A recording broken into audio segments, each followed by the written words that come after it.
আমরা সবাই জানি যে গার্মেন্টস বাংলাদেশের এক্সপোর্টের 84% আসে শুধুমাত্র গার্মেন্টস থেকে। এই সেক্টরে প্রায় 40 লক্ষ শ্রমিক কর্মচারী জড়িত আছে যারা এখান থেকে জীবিকা নির্বাহ করে। সো এই সেক্টরটা খুবই সেন্সিটিভ। আমরা যদিও বিশ্বের দ্বিতীয় বৃহত্তম গার্মেন্টস এক্সপোর্টার, কিন্তু খুবই সেন্সিটিভ। আমরা খবর পাচ্ছি আমাদের এখানে যেই অস্থিরতা বিরাজ করছে তার ফলে অন্যান্য দেশে বায়াররাও চলে যেতে পারে। আমরা প্রথমে বর্তমান সিচুয়েশনটা একটা অ্যানালিসিস করবো। একদিকে শ্রমিক অসন্তোষ, আরেকদিকে গার্মেন্টসের বর্তমানে এর স্ট্রেংথটা কতখানি, এর প্রোডাক্টিভিটি কতখানি। আমরা জানি বোধহয় 55 to 58% প্রোডাক্টিভিটি এফিসিয়েন্সিতে চলে। প্রোডাক্টিভিটি যদি ভাবি, এটাকে ইমপ্রুভ কিভাবে করা যায়, এই কারেন্ট সিচুয়েশনটা একটা অ্যানালিসিস করব। পরের বার আমরা চিন্তা করব যে এই মুহূর্তে কি করা দরকার, short term, medium term, long term. তো আমরা শুরু করছি আলোচনা। প্রথমে আমি জনাব শামস মাহমুদ, আপনাকে একটু বলছি কাইন্ডলি। ইনিশিয়ালি এখানে ঝুট কেন্দ্রিক, মানে ঝুটের জন্য মানে এটা দিয়ে শুরু হয়। কারণ আমরা তখন দেখছিলাম যে different groups are coming asking for a wastage collection, টিফিনের control and all this thing. তারপর যেটা হলো, যখন আন্দোলন শুরু হলো, ফার্স্ট 3 দিন কিন্তু কোনো দাবি ছিল না। দে ডিডন্ট অ্যাকচুয়ালি নো যে কী জন্যে ওনারা আন্দোলনটা করছে। তারপর যেটা হলো যে 25 দফার মতন দেওয়া হলো, যেখানে lot of the demands were unrealistic. যেমন মেয়েদের কমিয়ে ছেলেদেরকে বেশি দিতে লাগবে, যে বেতনটা আছে ওটাই কিন্তু করছে। কিন্তু এখন যেটা হয়েছে, যে ডিমান্ডগুলো দিচ্ছে, এখানে কিন্তু different factories have different capacities. হ্যাঁ, মানে সক্ষমতা, এক একটা গার্মেন্টসের এক একটা সক্ষমতা থাকে। আবার ধরেন আমার ফ্যাক্টরিতে ফর এক্সাম্পল আমি যদি অ্যাটেন্ডেন্স বোনাস কম দিই, হ্যাঁ, অথবা ধরেন আপনার টিফিনও যদি কম দিই, কিন্তু আমি স্যালারি আবার বেশি দিচ্ছি। তো সবাই কিন্তু আমরা কিন্তু একটা অ্যাভারেজ করে কিন্তু হয়, ইন্ডাস্ট্রি স্ট্যান্ডার্ডে একটা অ্যাভারেজ হয়ে যায় অটোমেটিক্যালি।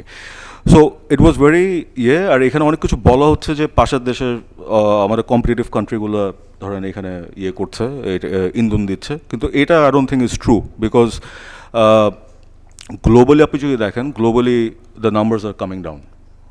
Globally, European Union যে ডাটা, রিসেন্ট যে data, it's showing that it's coming down.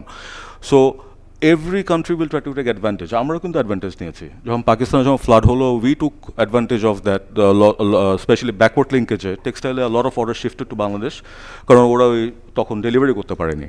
এখানে হ্যাঁ মুভ করেছে একটা আইটেম স্পেশালি গট এফেক্টেড, যেটা ছিল আপনার back to the school program আমরা বলি। হ্যাঁ, ওইটা একটা টাইম সেন্সিটিভ আইটেম। সেপ্টেম্বরে ফার্স্ট উইক, সেকেন্ড উইকে যখন ওয়েস্টার্ন ওয়ার্ল্ডে যখন বাচ্চারা স্কুলে যায়, ওদের যে ইউনিফর্মটা থাকে এটা আমরা এখান থেকে দিই। তো যেটা হলো যে আমাদের জুলাইয়ে যে আন্দোলন হলো, তখন আমরা ডেলিভারি করতে পারিনি ঠিক করে। তারপর ফ্লাড আসলো, তখনও ঠিক করে আমরা ধরেন ডেলিভারি একটা হোঁচট খেয়েছিল। তারপরে এই আন্দোলন শুরু হওয়ার পরে এই প্রোগ্রামগুলো যেমন ডেট মুভ, তো এইটার একটা এফেক্ট ছিল। বাট এখন যেটা যে প্রবলেমগুলো যেটা মানে হচ্ছে, এইটা ইজ মানে আমাদের মানে এখানে অনেকগুলো স্টেক হোল্ডার আছে, যেমন ইউনিয়ন লিডার্স আছে, আমরা আছি উদ্যোক্তা। ইউনিয়ন লিডাররাও কিন্তু জানে না যে কী জন্যে হচ্ছে অনেক ক্ষেত্রে, কারণ ওনারাও বুঝছে না। এখানে আউটসাইড মানে বাইরের লোকরা ট্রাইং টু ডিস্টেবিলাইজ, অ্যান্ড এখানে মোস্ট প্রবলি এখানে পলিটিক্যাল মানে রিজনেই এটা হচ্ছে। অ্যান্ড ওয়ার্কারদেরও গ্রিভেন্স আছে, বিকজ একটা জিনিস আমি সবসময় বলি যে আনফর্চুনেটলি আমাদের industry, we have grown as entrepreneurs, but professionally we have not developed. নতুন ধারার যে গার্মেন্টসগুলো হচ্ছে, আমরা কিন্তু সবসময় এই ইন্ডাস্ট্রির একটা জিনিস লক্ষ্য করেছি যে we have been reactive, not proactive. So এখানে দুটো জিনিস আছে, একটা হলো যে বায়ার বললো অথবা কোনো একটা কিছু হলো, আমরা তারপরে ওটা ফলো করে করা। যেমন এখানে একটা ভালো উদাহরণ আছে যে গ্রিন ফ্যাক্টরি কিন্তু was not reactive, it was proactive. হ্যাঁ, এটা কিন্তু যেমন ধরেন অ্যাবা গার্মেন্টস যখন করলো ফার্স্ট গ্রিন ফ্যাক্টরি, হ্যাঁ, অন্যরা কিন্তু নাও করতে পারতো, কারণ ওখানে যে level of investment required was very high. কিন্তু তারপরে কিন্তু যে ভালো জিনিসটা দেখে নতুন যারা উদ্যোক্তা আসলো, ওনারা কিন্তু গ্রিন ফ্যাক্টরির দিকেই গেল। তো আমাদের যেটা একটা জিনিস ইন্ডাস্ট্রিতে সবসময় উঠে আসে যে মিড ম্যানেজমেন্টের ট্রেনিং।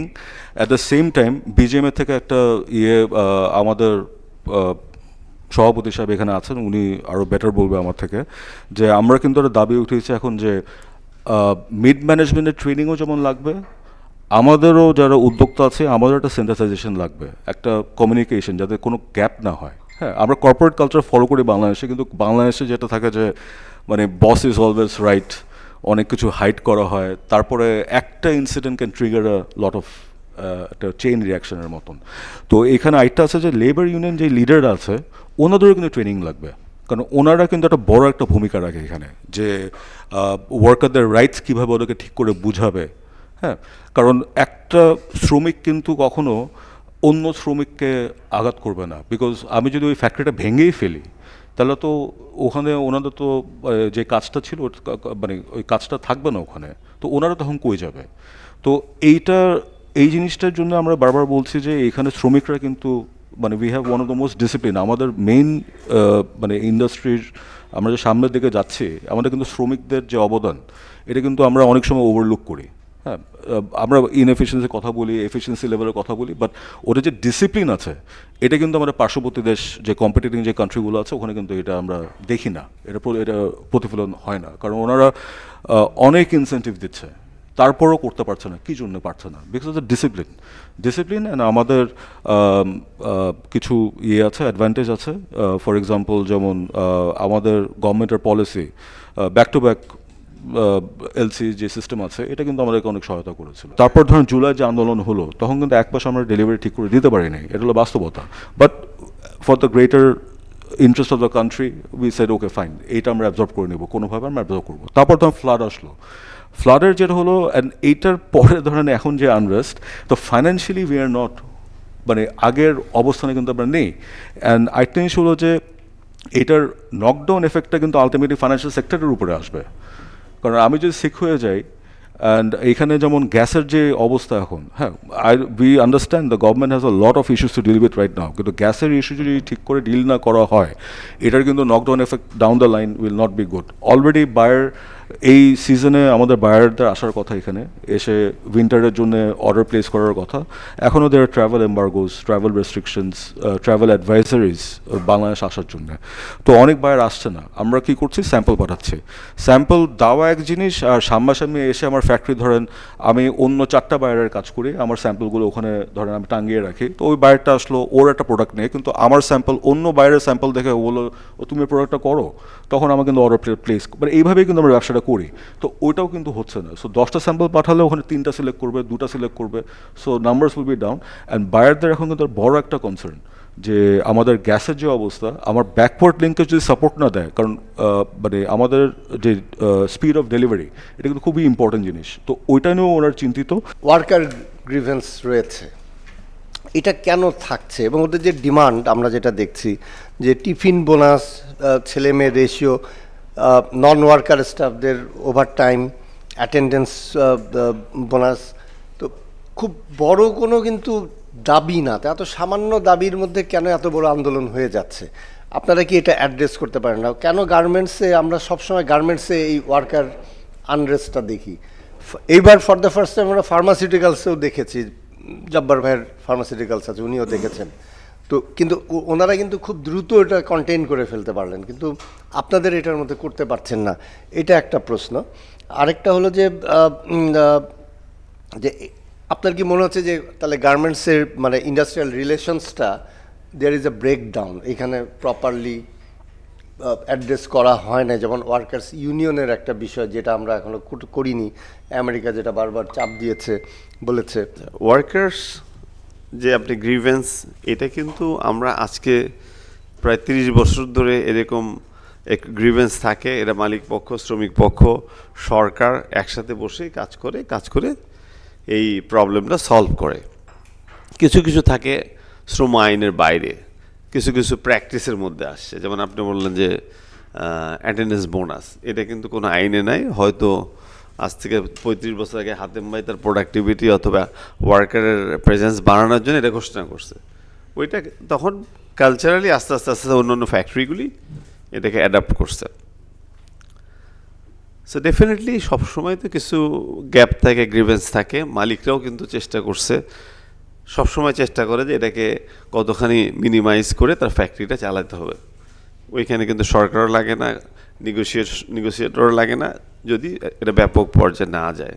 কিন্তু এইবার আশুলিয়ার চিত্রটা কিন্তু ওই রকম না। আশুলিয়ার চিত্র কিন্তু ওই মানে সরকারের কাছে যে একদম লাইন ধরে 15 দিন পরে থেকে দাবি দাবি দাবি, আমার কাছে মনে হচ্ছে ওই রকমই একটা প্রেশার দাবি। তো সেক্ষেত্রে প্রথমেই অসংখ্য ধন্যবাদ জানাই আমরা বাংলাদেশ সেনাবাহিনী, স্পেশালি 9 ডিভির যে জিওসি ছিল মেজর জেনারেল মঈন সাহেব, উনি কিন্তু আমাদের একটুখানি যখন প্রবলেম দেখছে উনি নিজে কিন্তু এসছে বিজেপিতে যে আমাদের কোনো হেল্প লাগবে কিনা, উনি নিজে মিটিংটা কল করে। বিজেপিতে আমাদের যেটা প্রথম মিটিং হয় তখন আমরা বিজিএমই, বিকেএমই, এফবিসিসিআই সহ অন্যান্য ট্রেড বডি যাদেরকে দরকার তাদেরকে নিয়ে আমরা মিটিংটা করি। পরে আস্তে আস্তে অন্যান্য আইন প্রয়োগকারী সংস্থাগুলিও এদের সাথে এক হয়। তাই ওই আপনি ফার্স্টে গ্রিভেন্সে যেটা বললেন, গ্রিভেন্সের যৌক্তিক কিছু থাকে, অযৌক্তিক কিছু থাকে। তো যৌক্তিকগুলি মানার পরে কিন্তু অযৌক্তিকটা আর আসার কথা ছিল না, কিন্তু আনফর্চুনেটলি গত 14 দিনে অনেকগুলি অযৌক্তিক দাবি নিয়েই চেষ্টা করছে যে আরও এটাকে লেন্দি করা যায় কিনা। কিন্তু সাথে সাথে সরকার, আইন শৃঙ্খলা রক্ষাকারী বাহিনী এবং মালিক যারা আছে যে অঞ্চলের, এবং সাথে সাথে অঞ্চল ভিত্তিক লোকাল যাদেরকে সাপোর্ট আমাদের দরকার, যেমন বাড়িওয়ালা যারা বাড়ি ভাড়া দিয়ে ওয়ার্কার রাখে, দোকানদার, স্থানীয় রাজনীতিবিদ, এরা কিন্তু সাথে সাথে আমাদের সাথে অনবোর্ড হয়েছে। অনবোর্ড হওয়ার পরে আস্তে আস্তে আমাদের আশা বিশ্বাস ছিল যখন ফুললি অ্যাক্টিভ হবে তখন এটা অনেক নিচে নেমে যাবে। তারপর আমরা আপনি জানেন যে গভর্নমেন্ট একটা শ্রম মন্ত্রণালয় একটা কমিটি করে দিয়েছে, যেটা শ্রম ভবনে যে কোনো মালিক, যে কোনো শ্রমিক, যে এই ইন্ডাস্ট্রির সাথে যারা আছে, কারো কোনো অভিযোগ থাকলে ওইখানে সে অভিযোগ করতে পারবে। ওই কমিটি ওই অভিযোগ তদন্ত করে, সো এটা একটা ভালো একটা স্পেস সবার জন্য তৈরি হয়েছে বলে আমি মনে করব, যে এখানে অ্যাটলিস্ট গিয়ে বলার মতো অবস্থা হয়েছে। আপনি আশাবাদী যে এই সমস্যাটা এখন অ্যাবসলিউটলি আমি আমি আমি 100% আশাবাদী। আমি মনে করি যে এরকম সমস্যা আমরা অনেকবারই ফেস করছি, কিন্তু ঐক্যবদ্ধভাবে সবাই আমরা এটা মোকাবেলা করছি। আমি শামসের একটা কথা বলি যে পার্শ্ববর্তী দেশ নিয়ে শামস যেটা বলছে, ওই জায়গাতে একটু অ্যাড করি, আগের চিত্র আর এখনকার চিত্র কিন্তু এক না। আমাদের পার্শ্ববর্তী দেশ আগে ব্যবসা নেওয়ার চেষ্টা করছে, পারে নাই, নর্মালি হয়েছে, কিন্তু এখন কিন্তু তারা অনেকগুলি প্যাকেজ দিয়েছে, যে প্যাকেজটা কিন্তু তারা কখনো আগে দেয়নি। আপনার মেশিনারিজে they will give a huge subsidy, direct বেতনে তারা সাবসিডি দিবে, extra whatever the salary, এর সাথে এক্সট্রা 6,000 রুপি ফিমেল ওয়ার্কারকে, 5,000 রুপি মেল ওয়ার্কারকে। সো এই জায়গাটাতে আমি মনে করি প্রতি মাসে নাকি প্রতি মাসে এটা গভর্নমেন্ট সাবসিডি দিবে 5টা স্টেটে। সে এইটা কিন্তু কখনোই ছিল না। হ্যাঁ, অনেকগুলি আছে, এক্স্যাক্টলি ডেটা আমরা দিতে পারবো। আমার কাছে মনে হয় যে ওই সময়ের কম্পিটিশন আর এই সময়ের কম্পিটিশনের মধ্যে একটা পার্থক্য আছে। ওই সময় কিন্তু ডাইরেক্ট এই ইনসেন্টিভটা, ডাইরেক্ট একটা বেনিফিটের কোনো ঘোষণা ছিল না। পাশাপাশি আপনি দেখেন যে আমাদের এখানে আমরা যদিও বলি যে আমরা দ্বিতীয় বৃহত্তম রপ্তানিকারক দেশ, আমাদের ওয়ার্ল্ড মার্কেটে 7.6% বোধ হয় টোটাল আমরা অংশ আমাদের। চায়না 37%। চায়না থেকে আমাদের দেশে বিজনেস আনতে গেলেও অপরচুনিটি ক্রিয়েট হলেও কিন্তু আমরা পারবো না, বিকজ নো সাপোর্ট। ফার্স্ট হচ্ছে এনার্জি সাপোর্ট। এনার্জি সাপোর্ট না থাকলে আমাদের চায়নার হয়তো আমেরিকান কোনো বায়ার, ইউরোপিয়ান কোনো বায়ার, ওরা হয়তো ওদের অর্ডার মুভ করবে বাংলাদেশে। জব্বার ভাইকে যদি বলে তুমি এখন আমাকে পার মান্থ আর 1 মিলিয়ন পিস করে এক্সট্রা দিতে হবে, জব্বার ভাই ল্যান্ড থাকা সত্ত্বেও, তার মানে ফাইন্যান্সিয়াল ক্যাপাবিলিটি থাকা সত্ত্বেও he cannot do anything because no energy support. So এটা একটা বিগ চ্যালেঞ্জ। আমাদের বিজনেস এক্সপ্যানশন করতে গেলে এনার্জি প্ল্যানটা হচ্ছে সবচেয়ে আগে দরকার। আমাদের সাথে রাসেল ভাই আছেন, আজিজ রাসেল ভাই, আপনি তো বিটিএমএ প্রেসিডেন্ট।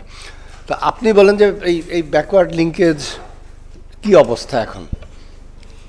টেক্সটাইলে আমরা $22 বিলিয়ন ইনভেস্ট করেছি, এবং আমরা to the tune of $28 billion আমরা ইকুইভ্যালেন্ট প্রোডাক্ট সাপ্লাই করি টু আরএমজি।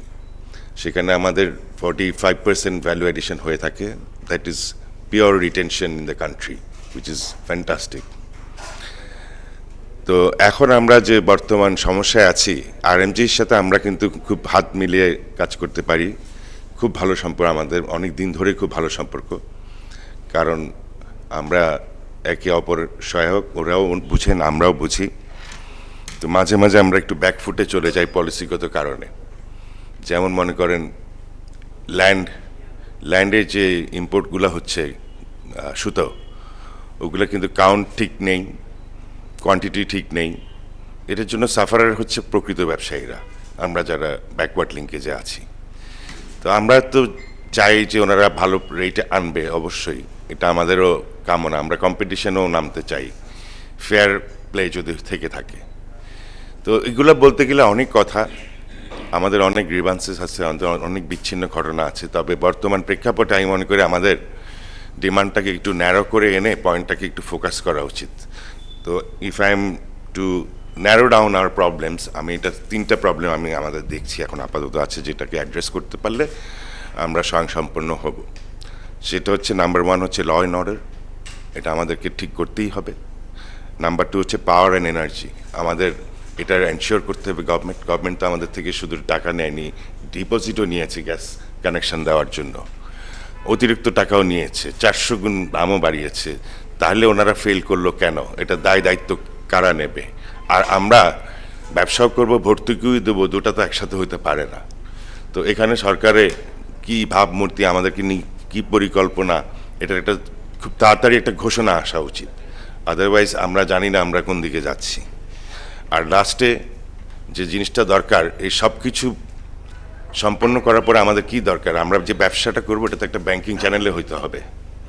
তো আমাদের দেশে যে কটা ব্যাংক আছে এগুলার তো চুরিদারি, তো এগুলো বলতে গেলে শেষ হবে না। কিন্তু আমরা যারা ব্যবসা করতেছি আমরা এগুলার লোড নিয়ে চলতেছি। তো আমাদের প্রতি একটু আমি মনে করি সরকারের নজর দেওয়া উচিত, আমাদেরকে হেল্প করা উচিত, আমরা যারা প্রকৃত ব্যবসায়ী। আর যারা এই এক্সপ্লয়েট করেছে এসব ব্যাংকিং চ্যানেলকে, ব্যাংককে, ইন্স্যুরেন্স কোম্পানিকে, জীবন বিমাকে, আমি মনে করি তাদেরকে আইনের আওতায় আনা উচিত এবং দৃষ্টান্তমূলক সাজা দেওয়া উচিত, যাতে এই জিনিসটা আগামীতে কেউ করবার জন্যও চিন্তা হয়। আর এমপ্লয়ি যারা জড়িত এটার মধ্যে তাদেরকেও আইনের আওতায় আনা উচিত, কারণ দুজনের সমন্বয়তেই এগুলো চুরিদারি হয়েছে। যে যেটাই করে থাকুক, টাকার উৎসটা কোথায়? টাকার উৎসটা হচ্ছে আমরা যারা এক্সপোর্ট করি আর ম্যান পাওয়ার। তো এই দুইটা সেক্টর যদি আজকে কলাপস করে, we are looking forward to a very dangerous economy এবং ডিফিকাল্ট টাইমস। তো আমি মনে করি এখানে যথেষ্ট অ্যাটেনশনের দরকার আছে। ঠিকভাবে হাল ধরলে আমরা ঘুরে দাঁড়াতে পারবো, বা আমরা এর আগেও এরকম বিপদ দেখেছি, আমরা ওভারকাম করতে পারি। আর আমাদের ওয়ার্কাররা আমি মনে করি খুব শান্ত প্রকৃতির, এটাতে আমি কোনোদিনও দ্বিমত করব না। বহির্গত কিছু মানুষ এসে আমাদেরকে বিপদগ্রস্ত করছে, তো সেটা সরকার চাইলে প্রতিহত করতে পারে, বিগত কালে করেছে। আমি একটা কথা বলেছি, ওরা সরকার টিকানোর জন্য যেভাবে সক্রিয় হয়েছিল, এখন দেশ বাঁচানোর জন্য সেভাবে যদি সক্রিয় হয় প্রশাসন, তাহলে আর কিন্তু আমরা ঘুরে দাঁড়াতে পারবো। মূলত যে আমাদের যে গার্মেন্টস, এটা টেকনোলজিক্যালি কতখানি অ্যাডভান্সড হয়েছে, এখানে এআই কতখানি হচ্ছে, এটার সমস্যাটা কোথায়? এবং আমরা শুধু ওয়ার্কারের উপরে সকল ফোকাস করছি, সেখান থেকে সরে টেকনোলজির উপরে ফোকাসটা এত আসছে কিংবা আসছে না, সেখানে প্রবলেমটা কি একটু যদি বলেন।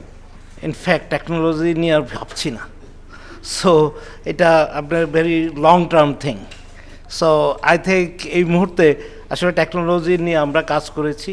আমরা সবাই একটা পর্যায়ে 30-35 বছর, কেউ আছে এখানে, কেউ 40 বছর, অনেকে আমাদের কাছ থেকে সেকেন্ড আমাদের যারা অগ্রজ ছিল অনেকে বিজনেস থেকে বের হয়েও গেছে। আমরা হয়তো নেক্সট লেভেল আমরা আছি যারা 35 ইয়ার্সের মতো আছি। So here someone we see that নাও 2025 আসতেছে, নতুন জেনারেশনও আসছে। ঠিক এই মুহূর্তে দাঁড়ায় আমি যদি বলি যে what we are going through worldwide, that it is a need brave initiative. So আমরা 35-40 years ago when we started, so we did not have much challenge, we just needed to have the market. ক্রেতার জন্য আমরা সোনারগাঁয়ে বসেছিলাম কিংবা এখানে হাঁটাহাঁটি করেছি, বাইং হাউস অ্যান্ড এগুলো। The whole scenario has changed. Now it's a lot of issues, global issues also into it. So এই মুহূর্তে all in a sudden that like the industry is facing, I think that's very shocking. So I think that what is the business confidence?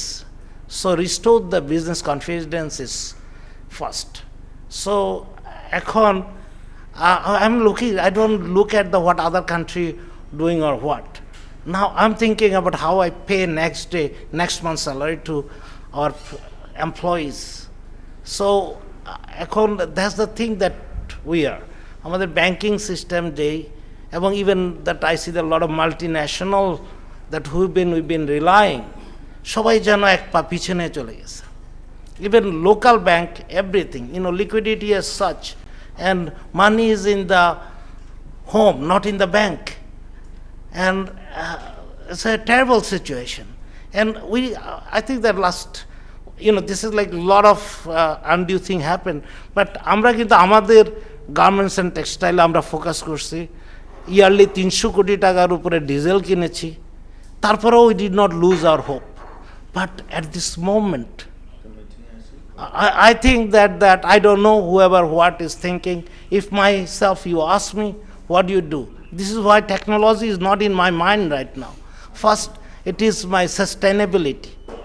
আমি কিভাবে চলবো। তো আমি একটা জিনিস, one thing I believe in this country and the entrepreneur, এখানের মধ্যে আমরা রেজিলিয়েন্স, আমরা যেসব ইতিপূর্বে 90s এবং অল দিস ইয়ার আমরা যেই চ্যালেঞ্জগুলো কিন্তু আমরা ফেস করেছি, সো আমরা এখানে আমাদের এখন next generation, I don't know they will be able to tackle this or face it and how they do it. This is আমাদের জেনারেশনের এখন দায়িত্ব, তাদের জন্য একটা স্মুথ ফিল্ড, একটা পরিবেশ রেখে যাওয়া। So I think that is the concern. And এইটা করার জন্য কি করার, এটা যেমন আমি মনে করি যে ইট ইজ আমাদের সবার একটা বড় দায়িত্ব। আমরা আনফর্চুনেটলি আমরা একটা সেক্টর গ্রো করেছি for the export, that is RMG, which takes like for 45% this, and you see we cannot cross 50 billion, and the brave this community envision 100 billion. So I think that is no wrong. আমার মনে হয় এটা একদম, যখন অনেকে বলছে সে highly ambitious যখন বলেছে, I said it's not wrong, we can dream of it. কিন্তু এটার পিছনে কাজ করার জন্য যেই জিনিসগুলা করার, আমি মনে করি ইন্ডিভিজুয়ালি আমাদের সবগুলা জায়গাতে আমাদের ওই স্ট্রেংথগুলো আছে, but it should be collective. So one thing, depoliticise the trade organisation must. আমার মনে হয় যে এখানের মধ্যে অ্যান্ড অলসো আমাদের election system in the reform হচ্ছে, why not we look into the reform in our own system. আমাদের trade অ্যাসোসিয়েশনগুলার মধ্যে কেন আমরা রিফর্ম না আনি? আর মোস্টলি হাউ ইউ রান, আমরা যারা এখন বোর্ডে আছি আমরা কিন্তু সবাই কিন্তু বড় বড় একটা অর্গানাইজেশন চালাই। সো আমরা এখানে কিভাবে প্রফেশনালিজম আনতে পারি? যদি বলি যে আমাদের দেশের এক্সপোর্টাররা বলা হয় যে দে এনগেজড ইন প্রাইস নিয়ে তারা কম্পিটিশন, যে কেউ $1 দিতে চায়, কেউ 80 সেন্ট দিতে চায়, কেউ 70 সেন্ট দিতে চায়, but no focus on innovation, research, product development. এই 45 ইয়ার্সের ইন্ডাস্ট্রি, কিন্তু এটা তো আমরা দেখছি না। আমি ওয়ান থিং ইজ, আমরা আমাদের জায়গাগুলোতে করছি প্রত্যেকটা ইন্ডাস্ট্রি, নাহলে এখানে আসতো না। সো আমি যেটা আপনি বলতেছেন, আমরা আমাদের বিজনেস কমিউনিটিতে যেটা করা দরকার we have done, that is BGMEA as a strength. আমাদের জায়গাগুলো সব অ্যাটেনশন করতেছে, বাট আমাদেরকে একা ফেলে থাকলে চলবে না। There should be government and semi-government. There are more. If we can replicate other successful country like Korea, we've been to Korea, we've been and other textile and garments manufacturing. You see that today, if you call me, one thing is like the supply chain of energy. Make sure that the supply chain should be right for this energy. You cannot, all in a sudden you hear Bangladesh গ্যাসের উপরে ভাসতেছে and you start investing and then there is no gas, even no data, no proper data, Do you think that today আমাদের how industry will run on this? And I mean technology and things, these are automatically will come. What we are talking, AI technology and this, it is happening.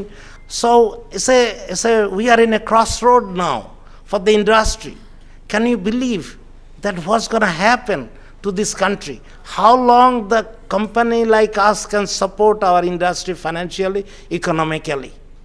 And this is, everybody is in back foot. So I think that this is why I'm telling you, this is the very timely initiative we have taken. And I think that the BGMEA and VTMEA and other, that we should work together with the policymaker, and this, we should also come up, not only looking at the new একটা নতুন একটা গভর্নমেন্টের দিকে না তাকায় থেকে আমরাও we should work on it, and you should write. তবে আমি মনে করি বিজনেস কনফিডেন্সের জন্য আজ যে জিনিসগুলো দরকার আছে, আর other thing will follow automatically. The climate resilience is there, huge challenge now, and you see just as like using the AI, IT, that's gonna take place. That's not a big deal, we can. And আপনি আরেকটা প্রশ্ন করেছেন যে about the product diversification and also the volume and this. I just, you cannot believe how much the brand has confidence on us. So very good brands are coming to the Bangladesh. We should have some other institution just who is going to look into this industry to take it to 100 billion. And it is possible if we work together. কিছু বহিরাগত, কিছু local political group যারা নিজস্ব শক্তি দিয়ে তার কন্ট্রোলটা নেওয়ার চেষ্টা করছে। যেহেতু একটা পট পরিবর্তন হয়েছে, যে যার মতো করে মাঠ দখল করার চেষ্টা করছে, টু শো দেয়ার মাসল। এর মাঝে কিছু সুবিধাবাদী so called labour or labour leader আলু পোড়া দেয় না, আগুনে আলু পোড়া দেওয়ার মতো কিছু অ্যাডভান্টেজ নেওয়ার চেষ্টা করছে। এটাকে আপনি দেখেন যে টিফিনের কথা বলছে বা হাজিরা বোনাসের কথা বলছে, এগুলো কিন্তু কোনোটাই লেবার ল কনফার্ম করে না। এগুলো হচ্ছে আমরা রিওয়ার্ড রেকগনিশন আকারে তাদেরকে দিয়ে থাকি, যে it's nothing to do with labour law. So labour law অনুযায়ী কিন্তু প্রত্যেকটা ফ্যাক্টরি, প্রত্যেকটা মালিক তার বিজনেস অপারেট করছে। Ashulia belt considered the area where most of the compliant and better level factories are located. এখন কথা হচ্ছে যে আশুলিয়া বেল্টেই কেন অ্যাটাকটা হচ্ছে? টু গিভ এ বাজ, to make it is a news globally, so that our competitive countries can take the advantage. Point to be noted. Now having said that, আমরা আসি root cause অ্যানালিসিসে, যে জিনিসটা কেন হলো। আমরা লেবার রিলেশনশিপের কথা বলছি, আমরা বলছি যে ইন্ডাস্ট্রিয়াল রিলেশনশিপের কথা বলছি। Of course those are the real catch. এখন আমরা আসি যে এটা ইন্ডাস্ট্রিয়াল রিলেশনশিপ বিল্ডে institutional approach stroke private approach, এখানে there are lot of initiative but they are not connected. আপনি আজকে মিনিস্ট্রি অফ লেবারের কথা বলেন, we do not know what capacity they run. আজকে যদি ডাইফির ক্যাপাসিটি থাকতো, আপনি দেখা গেছে যে ডাইফির মাঠ পর্যায়ে কয়জন তাদের কর্মকর্তা কয়টা ফ্যাক্টরিতে ইন্ডাস্ট্রিয়াল রিলেশনশিপের উপরে কাজ করেছেন আমার জানা নাই। আমরা লেবার ইউনিয়নের কথা বলছি, আমরা বলছি যে গত 10 বছরে লেবার ইউনিয়ন রেজিস্ট্রেশনে 78% গ্রোথ এসেছে। 78% গ্রোথ আসার পরেও আমরা বলছি কি মালিকদের কোনো ইন্টারেস্ট নাই। রং, মালিকদের ইন্টারেস্ট আছে, বাট প্রত্যেকটা দেশের যে কোনো প্ল্যাটফর্মে বিজনেস প্রাইভেট সেক্টরই করে, কিন্তু পলিসি ইমপ্লিমেন্টেশন অ্যান্ড গুড গভর্নেন্সে একটা স্ট্রং কন্ট্রিবিউশন যদি গভর্নমেন্ট লেভেলের না থাকে, সেক্ষেত্রে private sector kind of scattered থাকে, গুড গভর্নেন্স থাকে না। এবং এইটাই আপনি আজকের যেই ফলাফল দেখছেন সেটা এইটারই আউটকাম। আপনি বলছেন লেবার লিডাররা বলছে যে তাদের অনেক দুঃখের কথা আছে, বাট এরা কি আসলে লেবার লিডার? এক্সেপশন আছে, 5-6 জন এক্সেপশন আছে, বাট অ্যাট লার্জ আপনি যখন ইন্ডাস্ট্রিতে, জাব্বার ভাইয়ের মতো মানুষ আমি বুকে হাত দিয়ে বলতে পারি উনিও চায় না ওনার ফ্যাক্টরিতে লেবার অর্গানাইজেশন হোক। কেন? কারণ কি আমাদের এক্সপিরিয়েন্স প্লাস যে ক্ল্যারিটি, ট্রান্সপারেন্সি, অ্যাকাউন্টেবিলিটি, লিডারশিপ কিছুই নাই এখানে। তথাকথিত লেবার লিডার যারা আছে তারা এটার সুবিধাভোগী এবং এটার ওই আলু পোড়া দেওয়া পার্টি। লেবার ইউনিয়ন কিন্তু, হ্যাঁ, লেবার ইউনিয়ন কিন্তু ইউএস জিএসপির একটা বড় শর্ত হিসেবে আমি আসতেছি। অফকোর্স জিএসপি বড় শর্ত, এখানে যেতেই হবে। আপনাকে 11টা কনভেনশন রেটিফাই না করলে আপনার এলডিসি গ্র্যাজুয়েশন হবে না। বাট কথা হচ্ছে যে who is working on it, কে কাজ করতেছে? কেউ কাজ করতেছে না। আমরা আমাদের প্রাইভেট ইনিশিয়েটিভে অ্যাসোসিয়েশন থেকে কিছু কাজ করতেছি, গভর্নমেন্ট লেভেল থেকে পলিসি আছে আপনার ট্রাফিক আইনের মতো। আমাদের ট্রাফিক রুলস আর ব্রিটিশ ট্রাফিক রুলসের মধ্যে কোনো পার্থক্য নাই, কিন্তু আমাদের গাড়ি কিন্তু আমাদের মতোই চলে। সো কথা হচ্ছে যে পলিসি থাকলে তো হবে না, পলিসি ইমপ্লিমেন্ট করতে হবে। Implementing partners and leaders have to B committed. আচ্ছা, আমি আসি এখন যে আশুলিয়া থেকে আমরা যে বেরোয় আসতে হলে কি করতে হবে। আশুলিয়াতে লেবার লিডারদের একটা গ্রুপ আছে, দে ডোন্ট হ্যাভ কন্ট্রোল। আরেকটা গ্রুপ আছে, দেগো ফেডারেশন আছে, কিন্তু তাদের যে লোকাল লিডার, এদের ক্যাপাসিটি বিল্ড করতে হবে, এদেরকে ফ্যাক্টরিতে ট্রেন করতে হবে, ফ্যাক্টরির মিড লেভেলকে ট্রেন করাতে হবে, অ্যাওয়ারনেস টু কমিটমেন্ট পর্যায়ে নিতে হবে। এবং আমরা মনে করি শুধুমাত্র লেবারদেরকে বলা হয় তোমার রাইট এটা, বাট তোমার রেসপন্সিবিলিটি যে এটা সেটা শেখানো হয় না। আদারওয়াইজ যেই ফ্যাক্টরিতে যেই ওয়ার্কার কাজ করে 10 বছর, সে কিভাবে ভ্যান্ডালিজম করে? সে তো একটা ফ্যাক্টরি ভ্যান্ডালিজম করার কোনো মন থেকেই তার আসার কথা না। আজকে আমরা বলতেছি ইন্ডাস্ট্রিয়াল রিলেশনশিপ উইক থাকাতে এদের কমিটমেন্ট নাই, বাট এদেরকে শেখাইছে কে?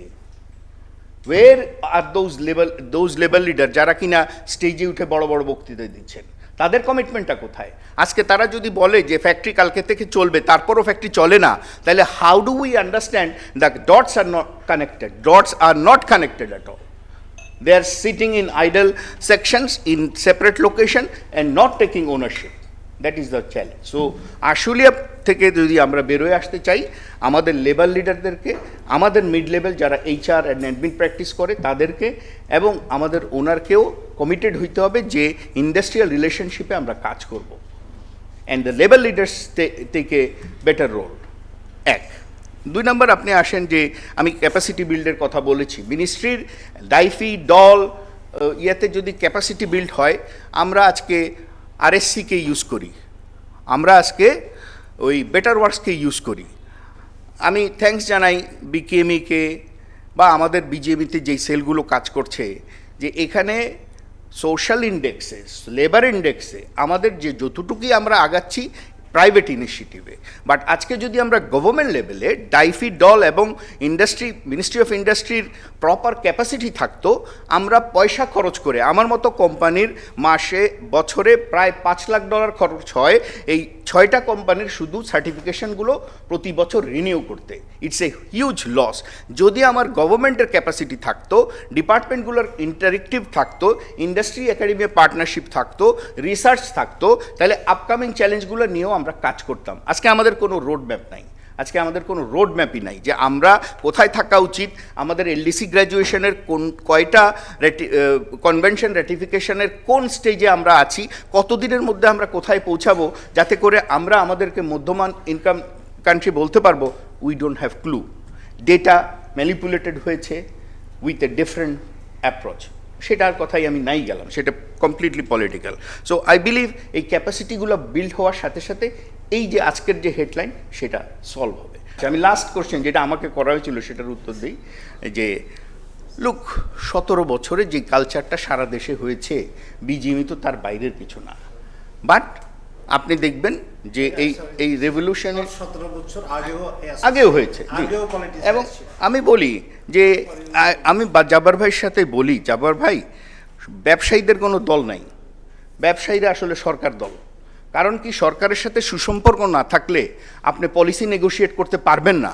জব্বার ভাই যতই বলুক দলীয় করা যাবে না, দলীয় হবে, সরকার দলীয় হবে, বিরোধী দলীয় কখনো হবে না। সো আপনি যদি মনে করেন যে দলীয়করণ হবে না, দলীয়করণ হবে, উনিও তো মাত্রই বললেন যে এইটা 71 সালেও দলীয়করণ হয়েছে, আজকে 24 সালেও দলীয়করণ হবে, বাট কথা হচ্ছে যে keeping the clarity and accountability. আমরা যদি মেম্বার্সদেরকে অ্যাকাউন্টেবল করতে পারি, জবাবদিহি করতে পারি, রোডম্যাপ অনুযায়ী চলতে পারি, of course it is possible. Sorry, যে আপনি যে দলীয়করণের এটা ধরেন যে পলিটিসাইজেশন হচ্ছে, কিন্তু ধরেন যে আমরা যদি গত 15 বছর দেখি, অ্যারাউন্ড 30 মেম্বার্স ছিল, তারা হচ্ছে গার্মেন্ট এক্সপোর্টার, কয়েকজন মিনিস্টার ছিলেন। এই যে পলিসি মেকিংয়ে সরকারের সাথে গ্যাপ, ইনস্টিটিউশন ডেভেলপ হচ্ছে না, সো তাইলে আপনাদের রিপ্রেজেন্টেটিভ সরাসরি সরকারের ছিল, সো হোয়াট দে হ্যাভ। এটা তো রিপ্রেজেন্টেটিভ না, এটা হচ্ছে আমি একজন সাকসেসফুল ব্যবসায়ী, আমি অ্যাসোসিয়েশনের প্রেসিডেন্ট হিসেবে সাকসেসফুল ছিলাম, সরকার আমাকে আমার লিডারশিপ স্কিলটা দেখে অন্য জায়গায় কাজে লাগিয়েছে, সেটার সাথে এটা সম্পর্ক নাই। তো মেয়র সাহেব দায়িত্ব নেওয়ার পর থেকে মেয়র সাহেব ওয়াজ ফোকাসিং অন ঢাকা সিটিকে সে কীভাবে করবে, বিজেপি নিয়ে তার তো that was not his on the plate. তা সে ওইটা নিয়ে কথা বলতে গেলে বরং তাকে বলা হয়েছে এই তুমি এখানে আসছো কেন। So please do not get it wrong. Thank you. আমি একটু হাতেম ভাইয়ের কাছে আসি, আপনি তো নিট গার্মেন্টসের লিড করছেন ওখানে, তো আপনি বলেন যে এই মুহূর্তে মানে আপনাদের অবস্থা কি, অর্ডার কীরকম পাচ্ছেন, ভবিষ্যৎটা কিভাবে দেখছেন, বর্তমানটা কিভাবে আপনি অ্যানালিসিস করছেন?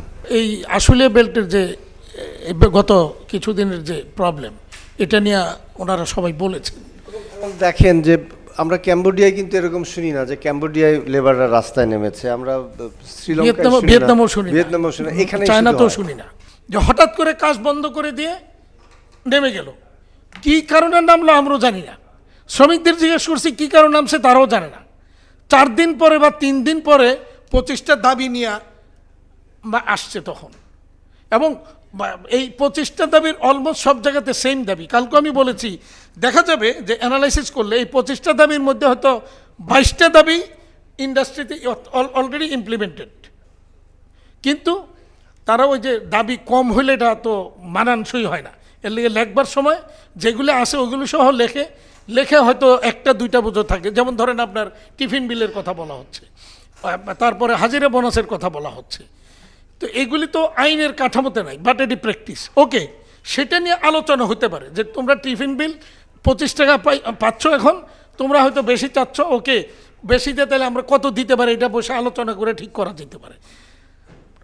হাজিরা বোনাস দাবিটা দেখেন, হাজিরা বোনাস আমরা কেন চালু হয়েছে, যে একটা লাইনে যদি একটা শ্রমিক অনুপস্থিত থাকে তাহলে দেখা যায় যে ওই দিন আমার প্রোডাকশন হ্যাম্পার হয়।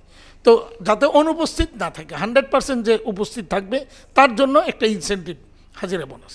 এখন সে যদি দাবি করে যে না আমি অনুপস্থিত ছিলাম, ছুটি নিয়েছিলাম, কি আমার ছুটি নেওয়ার যেমনি থাকুক, আমার কিন্তু প্রোডাকশন হ্যাম্পার হয়েছে, তাইলেও তাকে হাজিরা বোনাস দিতে হবে। দাবিটা হলো ওইটা, একটা হলো হাজিরা বোনাস বাড়াইতে হবে, আর একটা হলো ছুটি নিয়ে গেলেও 100% হাজিরা হিসেবে গণ্য করে তাকে হাজিরা বোনাস দিতে হবে।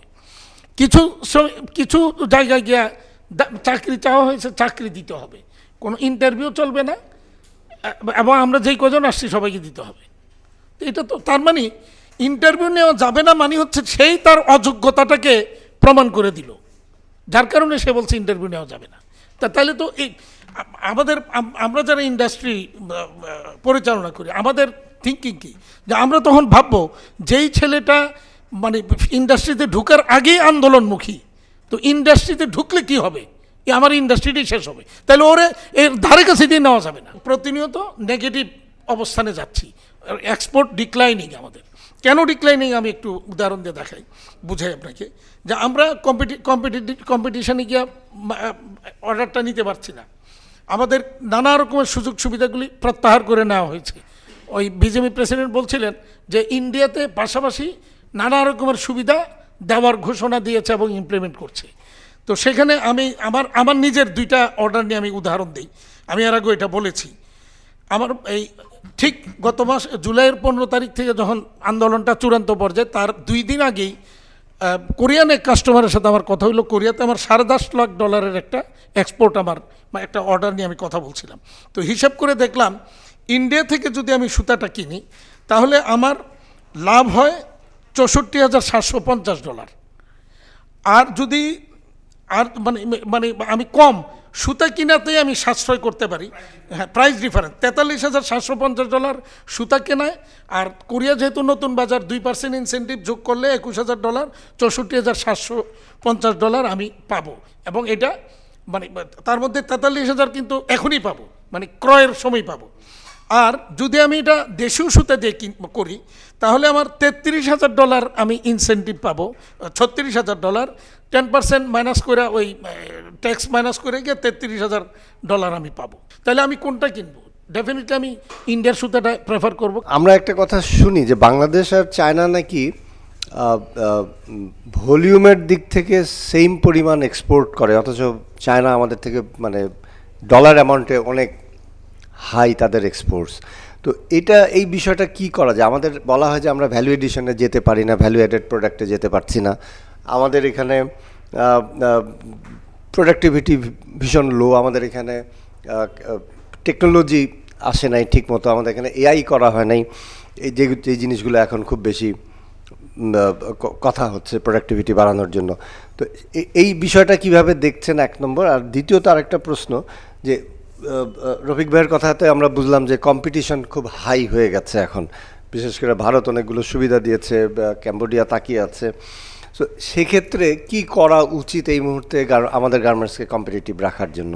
চায়না আমাদের থেকে অফকোর্স তাদের ভ্যালুয়েশন কিছুটা বেশি, কিন্তু এইটা এক সময় যে পরিমাণ ছিল, আপনি যদি এখন থেকে 15 বছর আগের কথা চিন্তা করেন, এখনকার সেই গ্যাপটা অনেকাংশে কমে এসেছে। ইভেন আপনি যদি দেখেন যে লাস্ট 2 বছর ধরে আমরা কিন্তু ইউরোপে নিটওয়ারে কিন্তু এখন হাইয়েস্ট এক্সপোর্টার, আমরা কিন্তু ভলিউম এবং প্রাইস দুইটাতেই কিন্তু আমরা চায়নাকে করেছি, ওভারকাম করেছি, এবং আমরা এখন 1 নম্বরে আছি ইউরোপে, বাট গ্লোবালি আমরা অফকোর্স সেকেন্ডে আছি। তো এইটার একটা বড় কারণ যে আমরা কিন্তু এখন পর্যন্ত আমাদের যে ন্যাচারাল ফাইবারের উপরে বেস করে আমাদের প্রোডাক্টগুলো এক্সপোর্ট হয়। এবং আপনি যদি দেখেন যে যখনই কোনো শপিংয়ে যাই বিদেশে বা কোনো কিছু কিনতে, একটা নর্মাল যে টি শার্ট বা একটা নাইটওয়্যারের যে প্রাইস থাকে তার থেকে স্পোর্টস আইটেমের প্রাইসটা অনেক বেশি থাকে, ডিউ টু ব্র্যান্ডিং অ্যান্ড ওইটার একটা কালচারটি আলাদাভাবে গড়ে উঠেছে। আপনি যখন ইয়োগা প্যান্ট কিনবেন বা আপনি যখন একটা সাইকেলিং প্যান্ট কিনবেন, সেটার যে প্রাইস তার থেকে অনেক বেশি কাপড় লাগার পরেও আমার ধরেন গিয়ে টি শার্টটার প্রাইস কম। আপনি যখন পারচেস করেন দোকানে তখন একই ব্যাপার। ফলে আমরা বেশিরভাগ ক্ষেত্রে, আমি এখন কিন্তু বলছি যে আমরা অনেকখানে এগিয়ে এসেছি, বাট এখনও অনেকাংশে আমরা সেই জিনিসগুলো সবাই করতে পারতেছেন। আমি জানি পুমা করতেছেন, আমাদের সামনে আমাদের অনেকেই পুমার সাপ্লায়ার আছেন, নাইকির সাপ্লায়ার আছেন, কিন্তু বাল্ক আকারে আমরা ভাস আকারে সব ফ্যাক্টরিগুলোতে এটা আমরা দিতে পারিনি, কারণ আমাদের ব্যাকওয়ার্ড লিঙ্কেজ যেটা আছে সেটা এখনও অনেকাংশে কটন বেস। আমরা এখনও যে ম্যানমেড ফাইবার যেগুলো আছে, পলিস্টার বলেন, নাইলন বলেন, পলিয়ামাইড, আমরা ওই বা ইলাস্টেন কোনো ফ্যাক্টরি বাংলাদেশে একটাও নাই। তো আমরা ওই জায়গাগুলোতে আসলে যেতে পারিনি। তো সেগুলো যখন আস্তে আস্তে আমাদের এখানে হবে, আমরা ইনশাল্লাহ যত বেশি আমরা আমাদের প্রোডাক্ট ডাইভার্সিফাই করতে পারবো, তত বেশি আমরা আমাদের ভ্যালুটা আনতে পারবো। আরেকটা ডাইভার্সিফিকেশন এত স্লো হচ্ছে কেন? আচ্ছা, স্লো হচ্ছে কেন তার আগে আমি একটা জিনিস বলিনি। আরেকটা জিনিস হলো আমাদের মাইন্ডসেটের একটা ব্যাপার আছে, যে আমরা যারা ইনভেস্টার আসেন ফ্যাক্টরিতে, আমরা এখন মাত্র সেকেন্ড জেনারেশন থার্ড জেনারেশন আসা কিছুটা শুরু হয়েছে। প্রথম দিকে যখন আমরা যারা শুরু করেছেন তাদের কিন্তু মানে টিকে থাকাটা এবং তাদেরকে বেসটাকে স্ট্রং করাটাই খুব বেশি জরুরি ছিল। তখন তারা ভ্যালিডেশন বা ওই জিনিসগুলো থেকে নজর দেয় নাই, যেটা নাকি second generation of course product diversification, market ডাইভার্সিফিকেশনের দিকে নজর দিবে। কিন্তু প্রথমে তো আপনার বেসটা করতে হয়, তখন আসলে মানে আর্কিটেকচারাল ভিউটা আনা যায় না। তো তখন আসলে বেসটাই আমাদের ইন্ডাস্ট্রির গড়েছে। এখন তারা নতুন নতুন আইটেমের দিকে যাচ্ছে। আর স্লোর যদি বলেন, এখানে দেখেন আমাদের ব্যাংকিং ইনভেস্টমেন্ট, আমি যদি একটু ছোট্ট একটা উদাহরণ দিই, যে গত 50 বছরের স্বাধীনতার পর থেকে বাংলাদেশ ব্যাংকে একটা সার্কুলার আপনাকে দেখাতে পারবেন যে যিনি নাকি রাইটলি লোন রিপেমেন্ট করেছে বা সময় মতন তারা মানে কোনো লোন ডিফল্ট করে নাই, তাদের জন্য এই ইনসেন্টিভটা দেওয়া হবে, এই ইন্টারেস্টটা মাফ করা হবে, তাদেরকে এই একটা এক্সট্রা বেনিফিট দেওয়া হবে। সব সার্কুলার দেখবেন যে 2% রেটে রিশিডিউল করার জন্যে, যে এইটা সুদটাকে মাফ করে দেওয়ার জন্য, সবসময় এরকম সার্কুলার দেখবেন। ফলে যে আমি যে একটা সাহস করে অনেক বড় একটা অ্যামাউন্ট নিয়ে ঠিক মতন ব্যবসা করে যে করব, এরকম জাবার ভাইদের মতো সাহসী মানুষ বা রাসেল ভাইয়ের মতো সাহসী মানুষ খুব বেশি গড়ে ওঠে না। কারণ আমরা তো ভয় পেয়ে থাকি যে একটা আমরা তো কোনো বেনিফিট পাবো না। প্লাস যেটা নাকি শামস বলছিল যে ইউটিলিটি, আমাদের এটা স্টেবল কোনো সাপোর্ট নাই। আপনি যদি যখন ম্যানমেড ফাইবারে যাবেন, আমি যদি এখন বলি যে আপনি রাসেল ভাই উনি সামর্থ্য আছে উনি কালকে বা জব্বর ভাই একটা পলিস্টার ফ্যাক্টরি করতে পারেন, বাট এটা যে utility supply electricity uninterrupted electricity supply লাগবে, যেটা নাকি কটনে যতটা ক্ষতি না হয় পলিস্টারে অনেক বেশি ক্ষতি হবে। হ্যাঁ, তো ওইটা তো ওনাকে আমরা কেউ এনশিওর করতে পারতেছি না যে উনি এখন 3,000 কোটি টাকা ইনভেস্ট করবেন একটা পলিস্টার স্পিনিংয়ে, যেটাতে উনি এই গ্যারান্টিটা পাবেন যে আমার ইউটিলিটিটা ইয়ে হবে। আরেকটা একটু আমি ছোট্ট কথা বলি যে গভর্নমেন্টগুলো হিউজ সাপোর্ট দেয়, এই কারণ এগুলো হেভি ইন্ডাস্ট্রিজ। আপনার যখন ডিফারেন্ট কাইন্ড অফ টেক্সটাইল ইন্ডাস্ট্রিতে যাবেন তখন এটাতে হিউজ ইনভেস্টমেন্ট লাগে। যে কথাটা আমাদের বিজেপির প্রেসিডেন্ট সাহেব বললেন যে PL1 PL2 নামে 2টা প্রজেক্ট ইন্ডিয়াতে টেক্সটাইলের জন্য চলছে। গুজরাতে 3 কোটি মানে added 3 crore meter per day, 30 million per day তারা এক্সট্রা ক্যাপাসিটি মোদি সরকার একটা প্রজেক্টের আন্ডারে তারা এটা ইমপ্লিমেন্ট করছে। আমি বলছি সেল করবে কোথায়, বলে যখন সেল করতে পারবে না তখন এক্সপোর্টে যাবে, কম্পিটিটিভ হবে, চায়নার সাথে কম্পিটিশন করবে। এবং এইটার জন্য যা যা দরকার সব গভর্নমেন্ট দিছে, যেটা নাকি বললেন যে অনেক টাকার ইনভেস্টমেন্ট, ল্যান্ড ফ্রি, এগুলো দিছে। তো এখন এই ব্যাকবোনটা যখন তাদের স্ট্রং হয়ে যাবে তখন কিন্তু আমাদের জন্য একটা বড় চ্যালেঞ্জ আসবে, বিকজ আমাদের টেক্সটাইলে তো আমরা ওই ইনভেস্টমেন্ট দেওয়া, ওই সুবিধাটা দেওয়া টেক্সটাইল ফ্যাক্টরি যারা ইনভেস্টার তাদেরকে আমরা দিতে পারি নাই।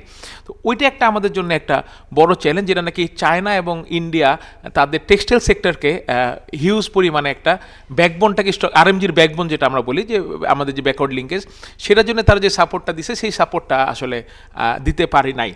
আর কি করণীয়, আপনার সেকেন্ড কোশ্চেন যেটা ছিল যে আমাদের কি করা যেতে পারে, আমি যেটা বলি যে আমাদের আসলে করণীয়টা সবচেয়ে বড় ব্যাপার হলো আমাদের সাহস।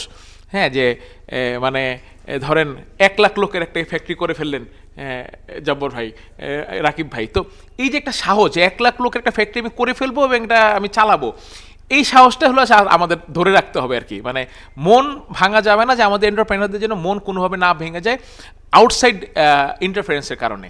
এইটা হলো 1 নাম্বার। আপনি যদি সাহস দিয়ে রাখেন, আপনি দেখেন যে আমাদের শূন্য থেকে কত বড় বড় গ্রুপ ঢাকা মানে আমাদের বাংলাদেশে দাঁড়িয়েছে, just because of their courage.